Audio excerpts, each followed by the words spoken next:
Hello friends, मेरा नाम है राहुल शर्मा।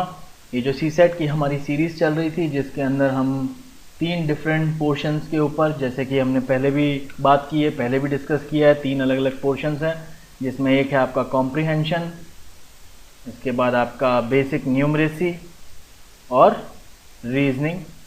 तो इसमें बेसिक न्यूमरेसी और रीजनिंग का ये हमारा सीरीज़ का पार्ट था, उसका चौथा वाला पार्ट आज लेके आ रहे हैं और इसके अंदर हम कुछ और 2019 के पेपर को सॉल्व करेंगे। ठीक है, मेरा इंट्रोडक्शन आप पहले भी देख चुके हैं, जिनको देखना हो वापस देख सकते हैं। आगे बढ़ते हैं, प्रीवियस ईयर 2019 के पेपर को हम सॉल्व करने जा रहे हैं आज के इस क्लास के अंदर। ठीक है, तो 19 के हमने प्रीवियसली कुछ डिस्कस किए थे, उसके आगे के क्वेश्चन देखने वाले हैं। तो स्टार्ट करते हैं इस क्वेश्चन से। ठीक है, चलिए, ये एक रीजनिंग का क्वेश्चन है। ठीक है, इसमें अंदर क्या कह रहा है देखिए, रीड कीजिए। सबसे पहले तो देखिए, क्वेश्चन कभी भी अगर बड़ा सा दिखाई दे तो डर नहीं जाना है। कई बार बड़े बड़े क्वेश्चन भी बहुत सिंपल होते हैं, ठीक है ना, कि मतलब अगर उसकी लेंथ ज़्यादा लग रही है तो थोड़ा सा घबराहट हो जाती है कि यार इसमें टाइम ज़्यादा खर्च हो जाएगा। ऐसा कोई ज़रूरी नहीं है। एक बार आपको थोड़ा सा पैटर्न समझ में देखना चाहिए कि क्या ये पैटर्न है क्या जो मेरे जो समझ से मैच कर रहा हो, तो उसको आप इजीली सॉल्व कर सकते हैं, कोई बड़ी बात नहीं है। तो इसमें क्या कह रहा है, 5 स्टोरी बिल्डिंग है, 5 स्टोरी बिल्डिंग है, उसमें 1 से लेकर 5 तक फ्लोर है। ठीक है, चलिए 1 2 3 4 5 फ्लोर बना दिए हमने। ठीक है, फिर ये क्या कह रहा है कि painted using 4 different colours, 4 different colour use करके पेंट किया गया है। 4 डिफरेंट कलर्स हैं, ठीक है, और only 1 colour is use to paint a floor, यानी कि 4 डिफरेंट कलर हैं, 5 फ्लोर हैं और एक कलर से एक ही फ्लोर को पेंट किया जा रहा है, यानी कि एक कलर 2 फ्लोर पे पेंट हुआ होगा। यानी मतलब 3 फ्लोर ऐसे होंगे जिन पे अलग अलग कलर हैं और 2 फ्लोर ऐसे होंगे जिन पे सेम ही कलर है, क्योंकि 4 ही कलर है ना और 5 फ्लोर है, तो 3 जगह तो एक एक से अलग अलग कलर हो गए होंगे और 2 फ्लोर ऐसे होंगे जिनको सेम ही कलर कर दिया गया होगा। ठीक है, चलिए इतना समझ में आ गया। अब स्टेटमेंट क्या कह रहा है, पहला स्टेटमेंट ये कह रहा है कि the middle 3 floors are painted in different colours. पहला स्टेटमेंट कह रहा है कि 1 2 3 4 5 में ये तीनों डिफरेंट कलर के हैं। अगर ये तीनों डिफरेंट कलर के हैं, ये तीनों का कलर अलग अलग है, ठीक है, तो ये पहला स्टेटमेंट कह रहा है। दूसरा स्टेटमेंट क्या कह रहा है कि सेकंड और फोर्थ फ्लोर, दूसरा स्टेटमेंट क्या कह रहा है कि सेकंड और फोर्थ फ्लोर जो है ये आपके अलग अलग कलर के हैं। ठीक है, तीसरा स्टेटमेंट देखते हैं। तीसरा स्टेटमेंट कह रहा है कि फर्स्ट और फिफ्थ फ्लोर, जो फर्स्ट है और फिफ्थ है ये सेम कलर से हैं, रेड, ये सेम कलर से हैं रेड। तो ये 3 अलग अलग इंफॉर्मेशन दे दी है। अब इसने क्या पूछा है, टू इंश्योर, अब रीड करिए क्वेश्चन की डिमांड क्या है। ठीक है ना, क्वेश्चन की डिमांड जानना भी बहुत जरूरी है। To ensure that any 2 consecutive floors have different colours, कि हमें ये इंश्योर करना है कि 2 लगातार कॉन्जिक्यूटिव फ्लोर, यानी कि 2 लगातार फ्लोर का कलर सेम हो, ये पता लगाना हो अगर हमें, तो उसके लिए पहला option only statement 2 is sufficient. तो स्टेटमेंट 2 क्या कह रहा था कि second and fourth floor painted in different colour. तो अगर मैं सेकंड को मान लीजिए ABCD 4 पेंट है, ABCD 4 पेंट है ये, ठीक है ना, तो सेकंड और फोर्थ को अलग अलग कलर दे देता हूँ, A और B दे देता हूँ। तो इससे क्या हम ये जानकारी पता लग जाती है कि कोई 2 फ्लोर ऐसे हैं जिनको जो मतलब 2 consecutive floor have different colour, कि मतलब टू इंश्योर कि हर एक मतलब कोई भी ऐसा ना हो कि लगातार 2 फ्लोर पे सेम कलर हो जाए। ठीक है, तो अब अगर ये A और B है तो मैं यहां पे C रख सकता हूं, ठीक है ना, या यहां पे C रख सकता हूं, यहां पे D रख सकता हूं। ठीक है, तो इस अगर मैं यहां पे C और यहां पे D रख दूं तो ऊपर A रख सकता हूं, तो 2 कॉन्जिक्यूटिव फ्लोर पे सेम कलर हो जाएगा। तो पहली वाली कंडीशन सेटिस्फाई नहीं हो रही है, यानी कि 2 कॉन्जिक्यूटिव फ्लोर पे डिफरेंट कलर रखने वाली चीज यहां पे सेटिस्फाई नहीं हो पा रही है। तो ओनली स्टेटमेंट 2 तो सफिशिएंट नहीं है। इतना बात समझ में आ गई। चलिए अगला ऑप्शन क्या कह रहा है, ये तो सही नहीं है ऑप्शन। अगला ऑप्शन कह रहा है ओनली स्टेटमेंट 3 इज सफिशिएंट। तो स्टेटमेंट 3 क्या कह रहा है, स्टेटमेंट 3 कह रहा है कि फर्स्ट और फिफ्थ फ्लोर जो है वो रेड पेंटेड है। ठीक है, चलिए रेड पेंटेड है, फर्स्ट और फिफ्थ फ्लोर जो है वो रेड पेंटेड है। तो ये वाला रेड है, तो ये वाला रेड है। देखिए 4 कलर थे, ठीक है, 4 कलर में से एक कलर तो 2 फ्लोर पे लग ही गया, रेड लग गया है, ठीक है ना। तो अगर 2 फ्लोर पे रेड लग गया है तो इन तीनों में अलग अलग कलर होंगे ना। मान लीजिए 4 कलर थे, रेड, वॉयलेट, ब्लू और ब्लैक।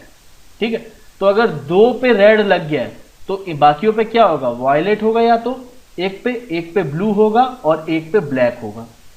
किसी भी कंडीशन में हम बस रेड, दोनों रेड तो फिक्स ही कर दिए हैं स्टेटमेंट ने, हम बस इनको छेड़ सकते हैं, वायलेट ब्लू ब्लैक को। अगर इनको हम कैसे भी अरेंज कर दे, हम कभी भी ऐसा तो नहीं कर पाएंगे कि दो कॉन्जिक्यूटिव फ्लोर का कलर सेम कर पाए, वो वाली कंडीशन सेटिस्फाई हो रही है टू इंश्योर। यानी कि स्टेटमेंट 3 अकेला ही अगर लगा दिया जाए तो ही सफिशिएंट है पूरे जो ऊपर कंडीशन है उसको करने के लिए। तो सीधे सीधे ही क्वेश्चन आपका सही हो गया। इसके बाद भले ही आप चेक भी कर लीजिए, तो कह रहा statement 1 is not sufficient but statement 1 along with statement 2 is sufficient. ठीक है, तो ये आप चाहें तो चेक कर सकते हैं, इसके अंदर ऐसी कोई दिक्कत नहीं है, ठीक है ना। तो लेकिन हमारा क्या हो गया, हमारे साथ ये है कि हमारा ऑप्शन बी सीधे सीधे ही सही हो गया, तो इसलिए आगे चेक करने की जरूरत नहीं है, टाइम वेस्ट करने की कोई ऐसी जरूरत नहीं है, ठीक है ना, टाइम वेस्ट करने की कोई जरूरत नहीं है। चलिए तो फिर अगले क्वेश्चन की ओर मूव करते हैं, जो हमारा 30th वाला क्वेश्चन है। ये क्या कह रहा है देखते हैं।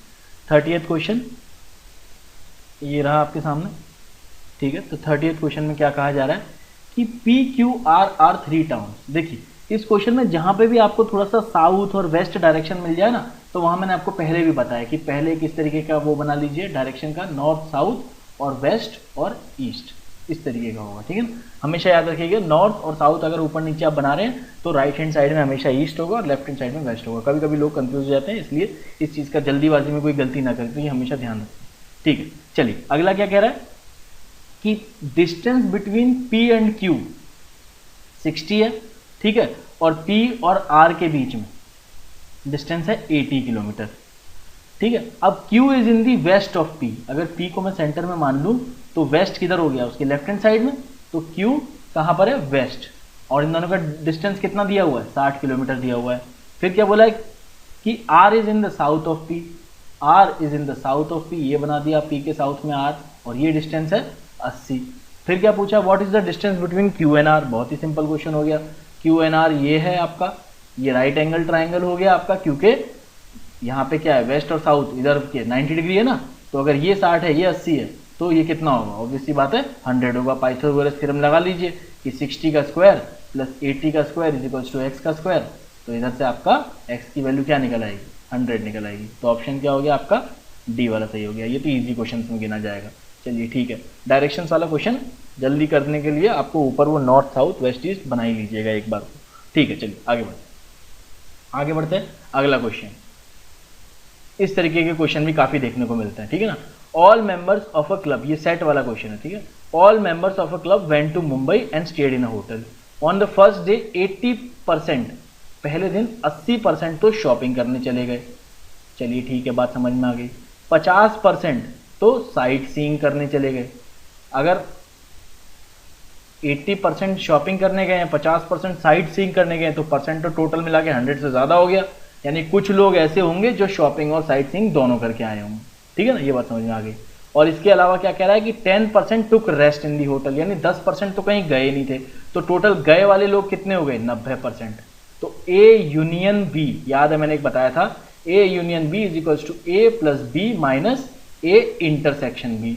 तो ए यूनियन बी कौन से लोग होंगे, ये 90%, यानी कि जो लोग कहीं गए हैं। जो लोग नहीं कहीं गए हैं, घर पे रहे हैं, वो ए यूनियन बी के अंदर नहीं आएंगे, तो 10% हमने हटा दिए, ठीक है। Which of the following equation conclusion can be drawn from the about data. चलिए देख लेते हैं। तो यहाँ पे क्या है कि ये 90% जो, यानी कि ए यूनियन बी है, और ए कौन से हैं, जो शॉपिंग करने गए हैं 80%, प्लस बी क्या है, जो साइट सीइंग गए हैं 50%, माइनस ए इंटरसेक्शन बी, यानी कि जो दोनों जगह गए हैं, वो मतलब जो दोनों चीजें करके आए हैं, ठीक है। तो x की वैल्यू क्या आ जाएगी, आप यहां से इस इक्वेशन को सॉल्व करेंगे तो x की वैल्यू आएगी आपकी 40, यानी 40% ऐसे लोग हैं जो कि शॉपिंग करने भी गए हैं और साइट सीइंग करने भी गए हैं। ये हमने इससे इंफॉर्मेशन निकाल ली। अब कंक्लूजन के अंदर क्या कहने को कह रहा है ये, तो कंक्लूजन में कह रहा है 40% members went for shopping as well as sightseeing. बिल्कुल सही बात है, यही हमारा कंक्लूजन आया। तो ये तो पहला वाला तो सीधे सीधे सही हो गया। फिर कह रहा है कि 20% वेंट फॉर शॉपिंग ओनली। देखिए अगर ओनली शॉपिंग वाले निकालने हैं तो मान लीजिए कि ए ओनली शॉपिंग के लिए कितने लोग गए हैं, 80%, ठीक है ना। अब ये अब इन 80% में वो भी इंक्लूडेड हैं जो कि शॉपिंग और साइट सीइंग दोनों करके आए हैं, ठीक है, वो भी इंक्लूडेड है इनके अंदर। तो यानी इसके अंदर एक तो वो लोग हैं जो केवल शॉपिंग करने गए होंगे, और 80% के अंदर वो भी हैं जो शॉपिंग प्लस साइट सीइंग करने गए हैं। ठीक है, तो शॉपिंग प्लस साइट सीइंग कितने अभी हमने निकाले, इसका परसेंटेज क्या आया था 40%। तो अगर मैं ये 40 को माइनस कर दूं 80 में से, तो ऑब्वियस सी बात है वो लोग निकल आएंगे जो केवल शॉपिंग करने गए हैं। तो 80 माइनस 40 अगर मैं कर दूं तो ये वो लोग आ जाएंगे जो केवल शॉपिंग करने गए हैं। तो वो केवल शॉपिंग करने वाली वैल्यू कितनी आई है 40%, और ये कितनी कह रहा है 20%। तो दूसरा स्टेटमेंट हो जाएगा ये सीधे सीधे गलत। तो आंसर क्या हो जाएगा इसका ए। आसान सवाल है, ये फॉर्मूला हमेशा याद रखिएगा, A union B is equals to A plus B minus A intersection B. ठीक है, और ए यूनियन बी में वो लोग नहीं आएंगे जो किसी भी तरीके की एक्टिविटी में काम ही नहीं ले रहे हैं। ठीक है ना, जैसे इसमें 10% ने टुक रेस्ट किया तो वो ए यूनियन बी के अंदर नहीं आएंगे। चलिए ठीक है, अगला चलते हैं। अगले क्वेश्चन के अंदर ये सीक्वेंस वाले क्वेश्चन देखने को मिलते हैं काफी ज्यादा यूपीएससी के अंदर। कभी कभी हमारा फोकस जब नहीं होता ना पेपर के अंदर, उस समय ये क्वेश्चन बहुत ही ज्यादा टफ लगने लग जाते हैं। ठीक है, तो क्या करना है, इस क्वेश्चन को थोड़ा सा फोकस के साथ करने की कोशिश करनी है। ठीक है, तो क्या कह रहा है ये क्वेश्चन, देखते हैं। चलिए क्वेश्चन के पास चलते हैं। हाँ, तो पहला नंबर है 132, दूसरा नंबर है, देखिए जब भी एक x बनाया है, मतलब एक ही चीज पूछी है x की वैल्यू, तो इसका मतलब है कि सीधी सीधी सीक्वेंस है। और अगर दो पूछी है x और y, तो ऐसा हो सकता है कि दो दो नंबर की सीरीज हो, मतलब पहले और तीसरे में हो कुछ फर्क हो, फिर तीसरे और पांचवें में हो कोई, और दूसरे और चौथे के अंदर कोई कनेक्शन हो, फिर चौथे और छठे के अंदर कनेक्शन हो। दो सीरीज भी चलती हैं एक ही सीरीज के अंदर। ठीक है ना, तो ये सिंगल सीरीज वाला सा लग रहा है। 132 के बाद 129 यानी 3 नंबर घटा दिए, 129 के बाद 124 यानी कि 5 नंबर घटा दिए, 124 के बाद 117 यानी कि 7 नंबर घटा दिए। तो हमें क्या दिखाई दे रहा है कि जो डिफरेंस हो रहा है वो 2-2 से इंक्रीज हो रहा है। 3 के बाद 5, फिर 5 के बाद 7, फिर 117 से 106 सीधे 11 घटा दिए। तो यानी 9 घटाने वाला इन्होंने नहीं किया है। देखिए पहले 132 से 129 में 3 घटाए, फिर 24 में 5 घटाए, 17 में 7 घटाए और 106 में सीधे 11 घटा दिए। तो वो 9 मिसिंग है, यानी कि जो हम सोच रहे थे 2-2 से और बढ़ रहा है डिफरेंस, वो चीज गलत है, वो वाली 2-2 वाली चीज लागू नहीं हो रही है। ठीक है, फिर 11 के बाद जो अगला है डिफरेंस 106 और 93 के बीच, उसके अंदर 13 का डिफरेंस है। तो फिर से 2 वाली बात आ गई। ऐसा नहीं है कि अब 4-4 से और ज्यादा बढ़ने लग गया डिफरेंस। ठीक है, तो 3, 5, 7, 11 और 13, तो ये सारे नंबर को देख के आपको क्या लग रहा है, थोड़ा सा दिमाग लगाएंगे तो आपको पता लग जाएगा ये सारे प्राइम नंबर्स हैं। प्राइम नंबर वो होते हैं जो खुद से और 1 से, बस 2 ही नंबरों से डिविजिबल हो, या तो खुद से और 1 से। तो ये 3, 5, 7, 11, 13 ये सारे प्राइम नंबर है। तो अगले वाले और 93 और उसके अगले वाले में डिफरेंस कितना होगा, 93 और अगले वाले में डिफरेंस जो होगा वो अगला प्राइम नंबर होगा। 3, 5, 7, 11, 13 के बाद अगला प्राइम नंबर। तो 14 तो प्राइम नंबर नहीं है, 15 भी 3 से डिविजिबल होता है, ये भी प्राइम नंबर नहीं है, 16 भी 4 से डिविजिबल है, 2 से डिविजिबल है, तो ये भी प्राइम नंबर नहीं है। तो ऑब्वियस सी बात है 17 जो कि केवल 17 और 1 से डिविजिबल हो, ये एक प्राइम नंबर है। यानी 93 और x के बीच में 17 नंबर का डिफरेंस होगा। तो आपका आंसर क्या हो जाएगा, 17 नंबर कम इससे, यानी कि 76। इजी है सीरीज, आई होप सभी को समझ में आया किस तरीके से निकाल लिया हमने। ठीक है, तो बस थोड़ा सा उसको रीड करना है, उसको समझना है, ज्यादा कुछ डिफरेंस प्लस कुछ ज्यादा बहुत बड़ा कुछ नहीं किया होगा, घटाया होगा या बढ़ाया होगा, या कुछ घटाने बढ़ाने के अंदर कोई सीक्वेंस होगी, पहचाननी है, बहुत मुश्किल सवाल नहीं होते हैं। ठीक है, चलिए आगे चलते हैं। अगला क्वेश्चन क्या कह रहा है।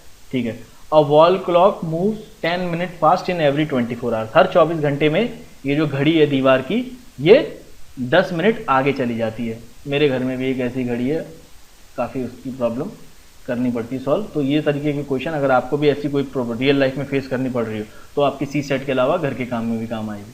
चलिए ठीक। Clock was set to show right time at 8 AM on Monday.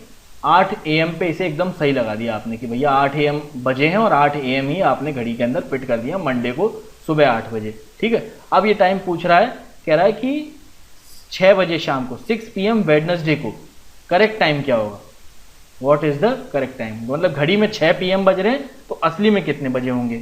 तो चलिए 24 घंटे के अंदर 10 मिनट आगे खिसक जाती है, तो 8 बजे सुबह मंडे से लेकर 8 बजे सुबह ट्यूसडे तक चले जाइए, तो 10 मिनट आगे खिसक गई होगी। ठीक है, और 8 बजे सुबह वेडनेसडे को चला जाऊंगा मैं अगर AM 8 AM, तो अब वेडनेसडे को अब ये 20 मिनट आगे खिसक गई होगी घड़ी। लेकिन हमसे बोला क्या गया है 6 PM लगभग वेंसडे को। ठीक है ना, तो 6 PM वेंसडे तो 20 मिनट आगे खिसक चुका है। तो 8 AM से लेकर 6 PM शाम तक में कितना टाइम है? 6 PM के अंदर कितना टाइम?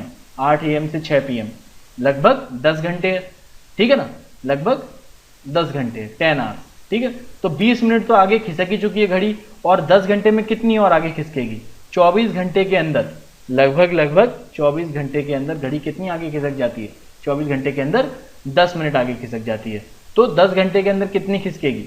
लगभग 4 से 5 मिनट के आसपास। मैं इसलिए अप्रोक्सीमेट बोल रहा हूं क्योंकि ऑप्शन के अंदर अंतर बहुत है। बात समझ में आ रही है? बहुत ही चिपके हुए ऑप्शन होते तो वो इतना ज्यादा फिर लंबे टाइम वाला क्वेश्चन हो जाता। तो यानी कि कुल मिला के 20 मिनट प्लस 4 से 5 मिनट कुछ और, यानी लगभग 24 से 25 मिनट का आपको दिखने को दिखाई देगा कि घड़ी आगे खिसक गई होगी। अगर 24 मिनट आगे खिसक गई होगी तो इसका मतलब क्या है कि अगर 6 घड़ी में दिखा रहे हैं 6 PM, तो 24 मिनट इससे पीछे चले जाइए क्योंकि घड़ी 24 मिनट लगभग आगे चल रही है। तो आंसर क्या हो जाएगा आपका? 5:36 PM।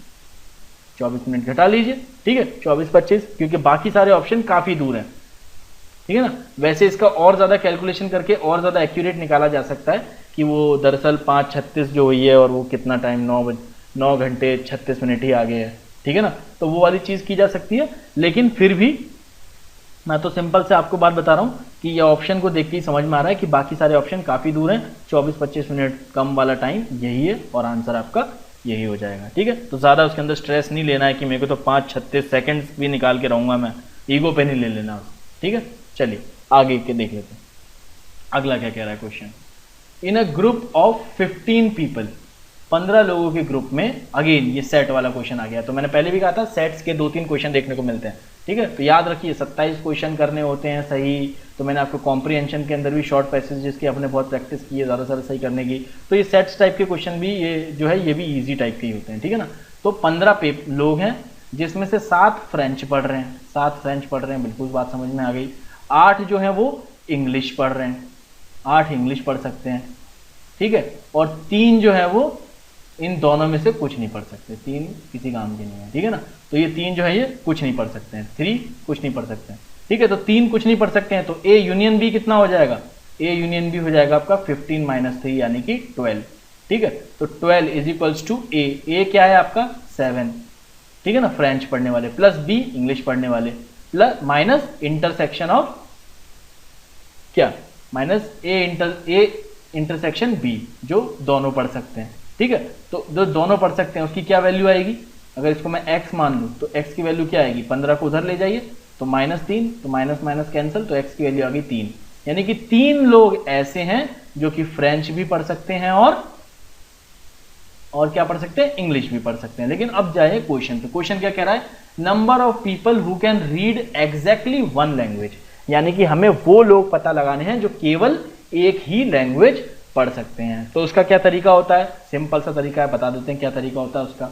देखिए 7 लोग फ्रेंच पढ़ सकते हैं, लेकिन इसके अंदर वो लोग भी इंक्लूडेड है जो फ्रेंच और इंग्लिश दोनों पढ़ सकते हैं। तो केवल फ्रेंच पढ़ने वाले कितने होंगे? 7 माइनस वो वाले लोग कर लीजिए जो इंग्लिश और फ्रेंच दोनों पढ़ सकते हैं। तो केवल फ्रेंच पढ़ने वाले 4 लोग हो जाएंगे। 8 लोग इंग्लिश पढ़ सकते हैं, लेकिन मैं पूछूं कि केवल इंग्लिश पढ़ने वाले कितने लोग हैं? तो इंग्लिश पढ़ने वालों में से वो लोग माइनस कर लीजिए जो इंग्लिश और फ्रेंच दोनों पढ़ सकते हैं, यानी कि 3। तो केवल इंग्लिश पढ़ सकते हैं 5 लोग, केवल फ्रेंच पढ़ सकते हैं 4 लोग। तो वो लोग कितने हो जाएंगे जो केवल एक लैंग्वेज पढ़ सकते हैं? वो हो जाएगा आपका 4 + 5 = 9। तो ऑप्शन हो जाएगा आपका ये बी वाला सही 9। आई होप सभी को समझ आ गया होगा, इजी है, कोई बहुत ज्यादा मुश्किल क्वेश्चन नहीं है। चलिए ठीक है, अगले क्वेश्चन के उधर चलते हैं। अगला क्वेश्चन क्या कह रहा है? A printer has number. ये क्वेश्चन थोड़ा सा समझने वाला है, किसी को अगर ज्यादा डिफिकल्ट लगे तो इस तरीके के क्वेश्चन आप छोड़ भी सकते हैं। 2-4 क्वेश्चन, ज्यादा इसके ऊपर हेडेक नहीं लेनी है, ईगो में नहीं ले लेना कि करके ही रहना है इस तरीके के क्वेश्चन में, तो बॉन्ड मैथ्स का या ये वो टाइम ज्यादा खर्च हो रहा है, नतीजा नहीं आ रहा है, तो आगे बढ़ सकते हैं। बिल्कुल ईगो बिल्कुल मत लेके आइएगा सीसेट के पेपर के अंदर, वरना एक ही क्वेश्चन आपका आधा घंटा भी खा जाएगा, ठीक है ना। ज्यादा बॉन्ड नहीं बनना है उधर, ठीक है, कोई फायदा नहीं है। बॉन्ड जितना बनना है वो आप मेंस और इंटरव्यू के लिए बचा के रखिए, ठीक है। चलिए ठीक, अब printer numbers book starting book है एक जिसके अंदर नंबर है 1 से लेकर, मतलब 1 से लेकर नंबर स्टार्ट है, और टोटल कुल मिला के इतने डिजिट्स यूज किए गए हैं, 3089 डिजिट यूज किए गए हैं। हमसे पूछे टोटल पेजेस कितने होंगे बुक के अंदर, इतने डिजिट्स यूज किए गए हैं, जो भी नंबरिंग की गई होगी ना पेज बुक के अंदर जो नंबरिंग होती है 1 2 3 नीचे, तो सारे डिजिट जोड़ देंगे अगर पेजों के तो इतने डिजिट्स हो जाएंगे। तो हमसे पूछा है कितनी बुक्स के अंदर पेज होंगे, ठीक है ना। तो चलिए थोड़ा सा लगाते हैं क्या होगा। पहले 1 से लेकर 9 पेज होंगे तो 9 डिजिट हो गए, ठीक है। फिर 10 से लेकर 99 2 डिजिट वाले जो होंगे ये टोटल 90 नंबर हो गए भाई। 1 से लेकर 99 में 9 तो हटा दिए, फिर 10 से लेकर 99 में ये 90 नंबर हो गए, हर एक में 2 डिजिट है तो ये 180 डिजिट हो गए, ठीक है।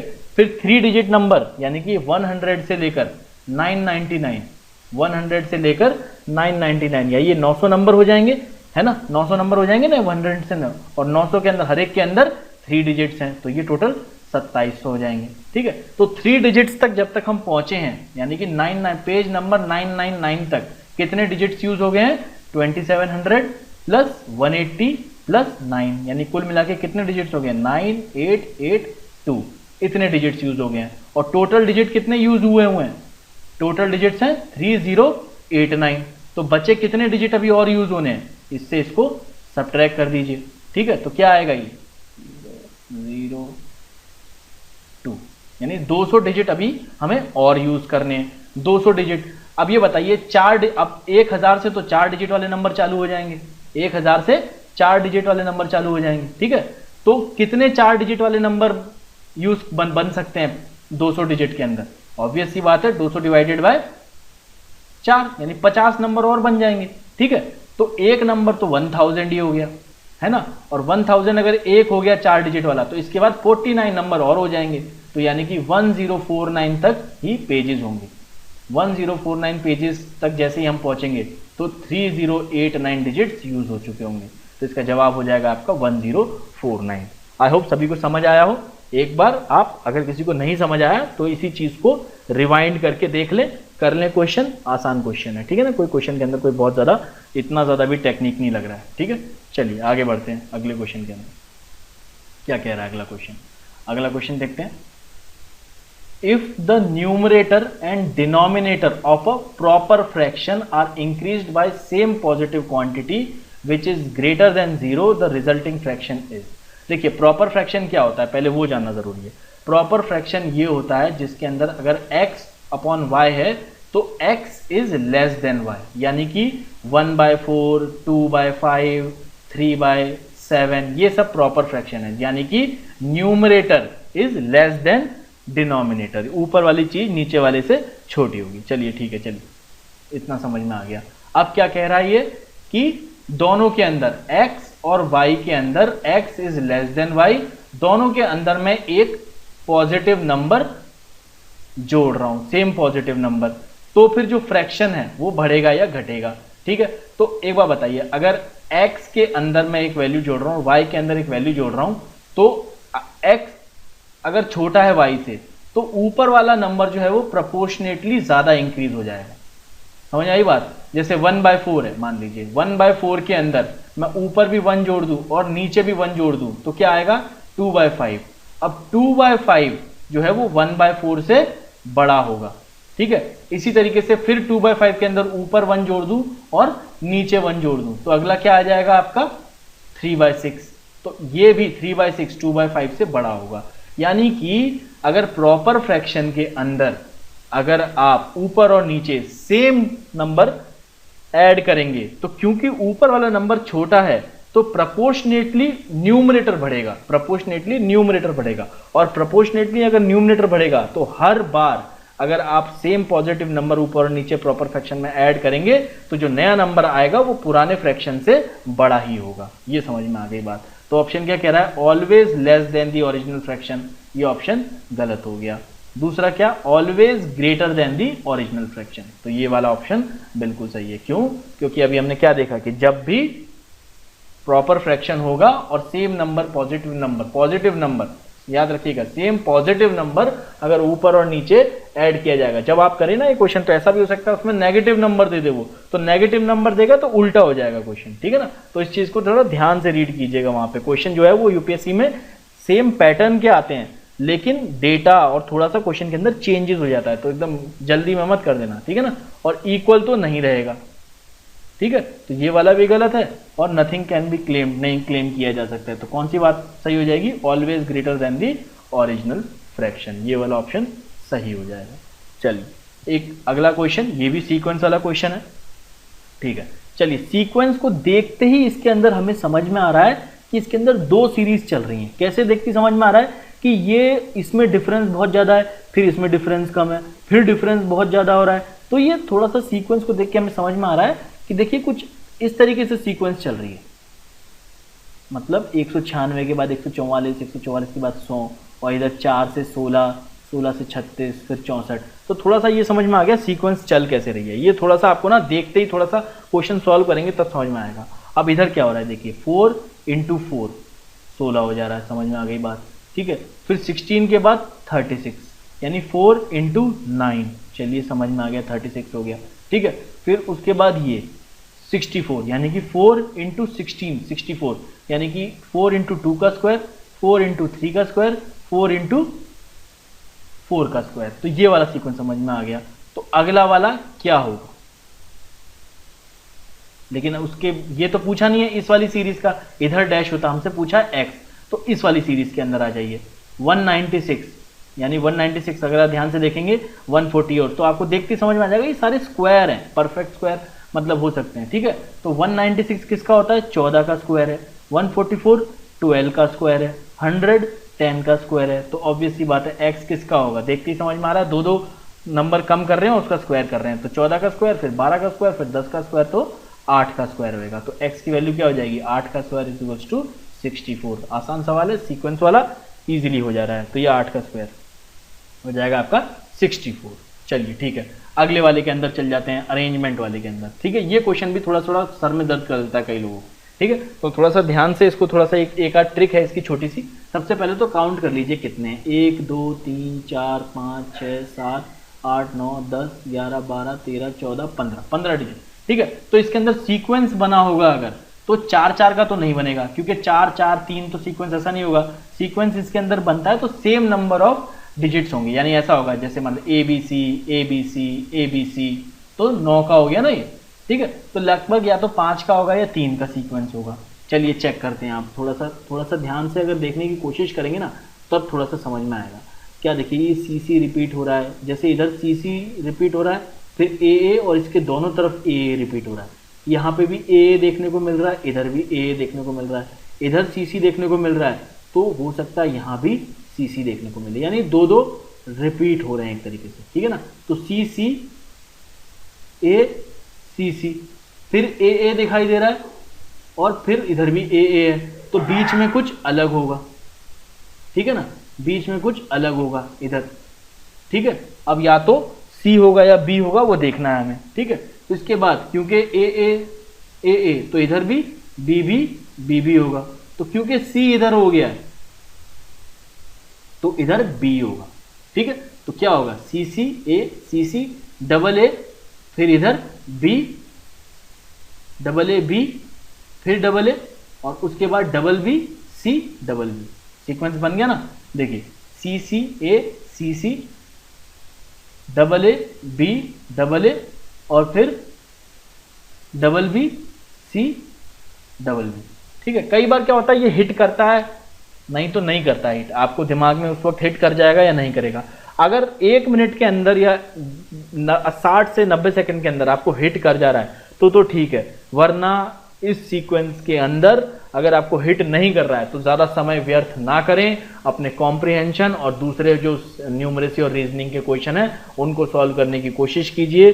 कोई ईगो पे लेने की बात नहीं है, सिंपल सा क्वालिफाई करना है एग्जाम, उसी तरीके से लीजिएगा, ठीक है ना। अगर सीक्वेंस आपको बन जा रहा है ऐसा, थोड़ा सा इस देख लीजिए बस कितने उसमें नंबर दिए हुए हैं, और उसके आगे पीछे के पैटर्न को गैस करने की कोशिश कीजिए। अगर वो आपसे वो तुरंत हिट कर जाता है, कई क्या होता है, किसी दिन बहुत हार्ड वाला भी हमसे हिट कर जाता है, किसी दिन बहुत सिंपल सा सीक्वेंस होता है, लेकिन हमारा फोकस नहीं रहता तो हमारे दिमाग में उस वक्त वो नहीं बन रहा होता है। तो ऐसा हो सकता है कि आपका पेपर 1 थोड़ा सा डिस्टर्ब हो गया हो या फिर बहुत अच्छा हो गया हो, तो इस चक्कर में आपको थोड़ा सा फोकस खो गया हो। तो अगर आपका फोकस थोड़ा सा हिला हुआ लग रहा है तो पहली बात तो कोशिश कीजिए उस फोकस को वापस लेके आने की, और अगर नहीं लेके आ पा रहे हैं तो इस तरीके के ज़्यादा फोकस वाले क्वेश्चनों को थोड़ा सा इग्नोर करके दूसरे क्वेश्चन भी कर सकते हैं, ठीक है। चलिए आगे बढ़ते हैं, अगला क्वेश्चन क्या कह रहा है।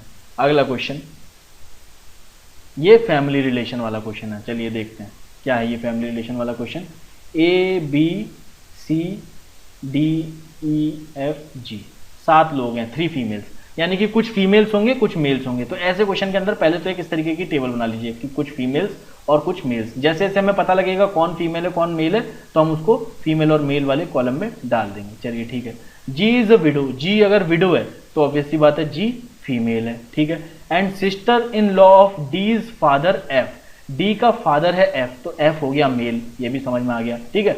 ये एफ जो है वो डी का फादर है।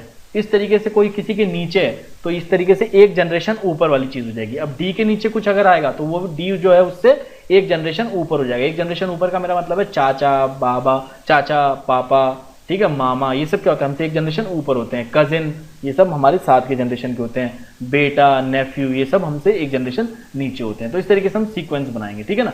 तो एफ जो है वो फादर ऑफ डी है और जी जो है वो क्या है, sister in law of F. तो जी है आपकी sister in law. Sister in law, sister in law क्या होती है, यानी एफ जो है, एफ तो मेल है, एफ की कोई वाइफ होगी, उस वाइफ की बहन, सिस्टर इन लॉ, ठीक है, यानी वाइफ की बहन, एफ की कोई वाइफ होगी। और एफ जो है वो फादर है डी का, एफ जो है वो फादर है डी का। चलिए अब क्या कह रहा है, B and D are siblings, siblings है यानी कि सेम जनरेशन, साइड में बनाएंगे हम, ठीक है। D and B are siblings तो हमने साइड में बना दिया। A is daughter of B, B and D are siblings, A is daughter of B, तो ए जो है वो बी की डॉटर है, ये भी समझ में आ गया। चलिए तो एफ अगर डी का फादर है और ये दोनों सिबलिंग है तो एफ बी का भी फादर हो जाएगा। भाई अगर कोई मेरे पिता हैं तो वो मेरे भाई के भी या मेरी बहन के भी तो पिता हो जाएंगे, तो वो इसके भी पिता हो जाएंगे। चलिए ये बात समझ में आ गई। और ए जो है वो बी का बेटा है, इसलिए हम उसे नीचे ड्रॉ कर रहे हैं। अगली जनरेशन हो गई ना, तो ए को हमने नीचे कर दिया। A is daughter of B, यानी ए भी फीमेल में आ जाएगी, डॉटर है, ठीक है। तो ए भी फीमेल है और जी भी फीमेल है, ठीक है। तो A is daughter of B. C is cousin of B, तो कजिन है तो अगेन सेम जनरेशन का हो गया, तो बी के बगल में बना दिया, सी इज कजन ऑफ बी। चलिए ये बन गया। तो क्या क्या हमारे आगे, जी एफ डी बी सी, 6 आ गए, एक ही बचा बस ई। तो ई कौन सा होगा, ऑब्वियस सी बात है ये वाइफ ही ई हो जाएगी। डायग्राम से समझ में आ गया, ये वाइफ ही ई हो जाएगी। तो तीसरी फीमेल कौन हो गई आपकी, ई हो गई। ये 3 आपके फीमेल निकल आए, तो बाकी सारे मेल होंगे। तो काफी सारी इंफॉर्मेशन आपको पता चल गई, ठीक है। अब क्वेश्चन के अंदर चलते हैं। क्वेश्चन पूछ रहा है हु इज ई, ठीक है। ई क्या है, E is wife of F, बिल्कुल सही बात है, यहां से हम देख ही रहे हैं, E is wife of F, सही बात है। ग्रैंड मदर ऑफ ए, ठीक है। अब ये एफ जो है ये डी और बी का पिता है, ठीक है ना, डी और बी का पिता है। और ए जो है वो बी की बेटी है, ठीक है, बी की बेटी है। तो एफ क्या हो गया, ग्रैंडफादर हो गया ना ए का। भाई एफ के बच्चे का बच्चा, एफ का पोता ही तो हुआ ना, पोती तो ही अगर उसकी बेटी है, बेटी की बेटी या बेटे की बेटी, ठीक है। तो क्या समझ में आ गई हमें ये बात कि एफ तो ग्रैंडफादर हो गया और एफ की वाइफ ई ग्रैंडमदर हो जाएगी, ऑब्वियस सी बात है। तो ये वाला ऑप्शन भी सही हो रहा है। अब अगला है C, who is E, aunt of C बोल रहा है अगला, ठीक है। तो सी जो है, अब ये ई अगर डी की, ई जो है आप अपने फैमिली के रिलेशंस को भी यूज कर सकते हैं कि अब सी बी की मदर है, ये बात तो समझ में आ गई। सी बी की मदर है यानी कि मेरी माँ और मेरा कजिन हो अगर कोई, तो मेरा कजिन मेरी मम्मी को क्या बोलेगा, मेरा कजिन मेरी मम्मी को आंटी तो बोले, आंटी तो होंगी ना, चाची जो भी, मतलब ठीक है, चाची मामी जो भी, ठीक है, तो आंट हो जाएगी। तो यानी कि ये वाली इंफॉर्मेशन भी बिल्कुल सही है, आंट ऑफ सी, ठीक है। तो इसलिए 1 2 3 तीनों सही लग रहे हैं, इसलिए इसका सही आंसर हो जाएगा आपका डी वाला, 1 2 एंड 3, ये तीनों ही सही हो जाएगा, ठीक है। तो इस तरीके के क्वेश्चन भी आपको देखने को मिलेंगे। इसके अंदर आप सीधे अपने फैमिली रिलेशंस और उनको यूज करके बहुत ही इजीली इस तरीके के क्वेश्चन को सॉल्व कर सकते हैं, ठीक है। अगले लेक्चर के अंदर हम कुछ कॉम्प्रिहेंशन और लॉजिकल रीजनिंग और इसके क्वेश्चन देखेंगे। अगला लेक्चर मैं सोच रहा हूँ कि थोड़ा सा अब उसके ऊपर भी देख लेते हैं, क्या बोलते हैं, जैसे ये जो बार, पाई चार्ट्स और ये होता है जो, ठीक है, डेटा इंटरप्रिटेशन के कुछ क्वेश्चन देख लेंगे 1-2 लेक्चर्स के अंदर। और कोशिश करेंगे कि एक रफली हम इतनी तैयारी कर लें कि कम से कम 40-50 क्वेश्चन हमारे जो पैटर्न है 50 क्वेश्चनों का पैटर्न हम क्लास के अंदर, हमारी ये जो सीरीज है इसके अंदर कवर कर लें कि 50 टाइप क्वेश्चंस आपके यहीं से कवर हो जाएं। बाकी फिर आप अपने आप भी ज़्यादा कर सकते हैं, ठीक है ना, कोई दिक्कत नहीं है उसके अंदर, ठीक है। लेकिन स्ट्रेस नहीं लेना, 50-60 क्वेश्चन सही कर लिए बहुत ज़्यादा हो गया है, ठीक है। तो और भी कई तरीके के कोर्सेज हैं, मैं ज्योग्राफी ऑप्शनल कृष्णा सर के साथ मैं भी ले रहा हूँ, तो उसके लिए आप सिनॉप्सिस IAS की वेबसाइट पे जा सकते हैं, रजिस्टर कर सकते हैं, ठीक है। और भी कई सारे कोर्सेज UPSC के इंटरेस्टिंग कोर्सेज के लिए आप सिनॉप्सिस IAS की वेबसाइट पे जा सकते हैं। तो मिलते हैं अगले लेक्चर के अंदर, तब तक के लिए थैंक यू, धन्यवाद।